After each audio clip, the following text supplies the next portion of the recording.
So I pretty much just wanted to come on here and go over exactly what happened with the Evo, the past YouTube clips that I have made. I've only made about 2 of them on the build of the Evo so far, but I just really wanted to kind of break down and go over what happened with the build, what are some things that I had to go through and experiment and play with, and the things I did get to enjoy with it. Unfortunately, 8 hours after I sold the car, it got wrecked and totaled. I'll leave up a picture of it here for you guys to see.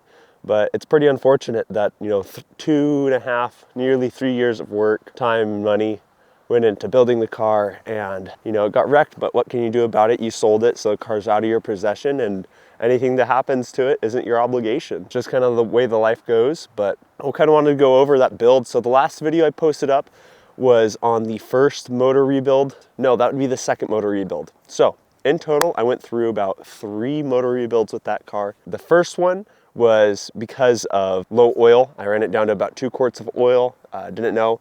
I think it was just burning through oil so fast. The motor had to have been on the way out. I mean, it held up at 500 wheel for quite some time. The car only had about like 45,000 miles on it or so at the time. It could have been good for a while, but it was definitely burning through a lot of oil. But once that motor let go, went over the time to build the second one, or I guess it'd be the first built motor, second motor in the car. Because of COVID, it was just taking so long for parts to come in. So it was a pretty big pain in the ass, because especially on Evos, and I think GTRs were a big problem too. Rod bearings, you couldn't get a hold of them whatsoever unless you went with some trash like ACL or whatever. Of course, I would only run King bearings in my car, but that first build, I had to go with some ACLs. So went with, let's see, is Manly piston, just still a 2.0 motor with a K1 rod and an Eagle crank.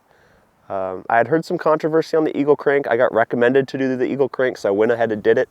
Wasn't sure how it was going to hold up, whatever. Let's see here. When I had the car on its first stock motor, it was on 255s. Obviously not enough to be making the power that we wanted it at. After the built motor, I was shooting for about 700 horsepower or so. More so, probably like 650 to the wheel. It was just on a Precision 62. Got that all finished up. Went to go do some pulls on it. On the new setup that it was on, I used to be on a manual boost controller and then switched to an electronic boost controller. And the car hadn't gotten tuned yet. I had some tuner issues go on, so I had to switch tuners. That took some time to switch over to a new tuner. During that window of time, my Evo got finished. So I took the car out a few times. I just had it on the same tune, same everything, which you'd think it would be okay. Apparently not. I was racing a 340. I'll drop the video over just right up here. And this was about the last pull that the car got before it killed its first built motor, second motor in the car. Ran out of fuel, so I was still on that same fuel system. Kind of an idiot. Needless to say, it starved of fuel on cylinder 3, blued the bottom of the rod so bad that it welded itself to the crankshaft. I'm not sure if I have pictures of it or not, but yeah, quite literally welded itself to the crankshaft. Evo Nate, who's the one who built the car, had never seen that one done before. Process goes down again. That's when that second video was made, even though I talked about how we took it up when it blew the first time. I was just trying to get some of those videos out there in full transparency. Third time came around, I did the full build. I did the transmission. Everything on the Evo is done other than drive shaft, transfer case, and diffs. Everything else on that car is built, or at least new and upgraded, including fuel lines. It had the radium double pumper hanger with 2 Walbro 525s in it. It was good for some power. Got that video done. That's going to be about the second one you see when we talk about going down to the track. That was actually on the third motor. Yeah, so we went down with some friends and family to Las Vegas Motor Speedway for just some open track day. I wanted to set the Evo out there. It wasn't the brightest idea, honestly, looking back at it now. You want to enjoy your car, so took it out there, fitted it onto some RT660s and RPF 1s. Still left the stock, no, not stock, but the, what suspension? It was on D2 coilovers. Just a street setup. I knew it wasn't gonna do well, but thought it'd be fun to turn some corners and just lay it all down on the track. I wanted to ease into it, super easy. I didn't want to go too crazy. I didn't want to hurt anything. I wanted to check oil, make sure it was solid as we went throughout the day. First session, I only did about 2 or 3 laps, came back, checked everything. I noticed the catch can had quite a bit of oil in it, and I was like, okay, maybe before I left for the trip, I didn't check the catch can and drain it as much as I thought I did. I did drain it, but I was in a rush, and maybe I didn't pull that valve all the way out to where it could completely release all the oil that was in that catch can. It's pretty big. It's one of the STM 3 ports. So anyways, I go into my second session, turn a couple more laps, come back. It still kind of looks like it again. I'm like, all right, well, so I guess I can't go out for that long. I had my mom hop in the car. That was kind of just the biggest thing. I wanted my mother to get in the car and go for a ride on a racetrack. I think that's just a memory that someone would always, I mean, anyone who's into cars always wants to experience, and that was the most important part of my day for me. So I got her out there and went for some rips. She had some fun. I'm coming back into pits. And sure enough, car starts knocking, not even on the track, but there's one last carousel that you come around the corner before you enter pits. Car just started knocking.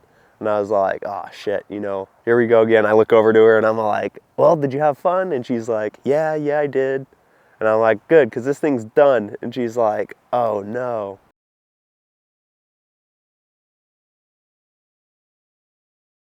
So anyways, did the last build on it. Decided I need to get out of that financial dump. I had this car on the way since November of 2022, and it just showed up in November of this last year in 23. I absolutely love it. I'll touch basis more onto that car, but I pretty much just wanted to go over what happened with the Evo. So I got it sold. It was also the worst mistake of my life. I miss that car every single day and look forward to building another one sometime soon. As far as the selling process went on that car, I had many people all across the country. I'm sure some of you Evo guys that might be in here were checking it out on Facebook and Instagram.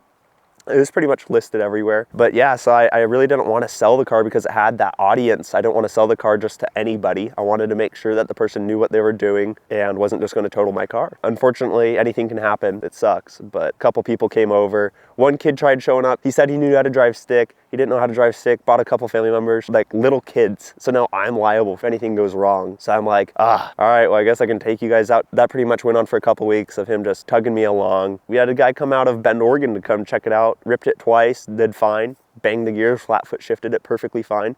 He's got a built Super for the track and a GR86 that I think he tracks as well. He was planning on tracking the Evo, so I ended up selling it to him. Car sold for $35,000. Over the course of 2.5 years, I put $42,300 into it or something like that. I paid $30,000 for it in Sacramento 3 years ago, and he got it home. He didn't tell me until 3 weeks later, but what happened, apparently the car missed its shift, or he missed the shift, or it wouldn't go into gear, something along those lines. It pulled him to the left into a curb, and then he went up into a road sign and wrecked the car. Pretty unfortunate news, but there's a lot more content I plan to make with this car behind me, and tons more for you guys to see throughout this year. 2024 is going to be a big year as far as my content goes, so if you'd like to, please subscribe down below, hit the follow button, and maybe comment if you liked the video. Thank you guys, and check out the rest of these clips on my Evo.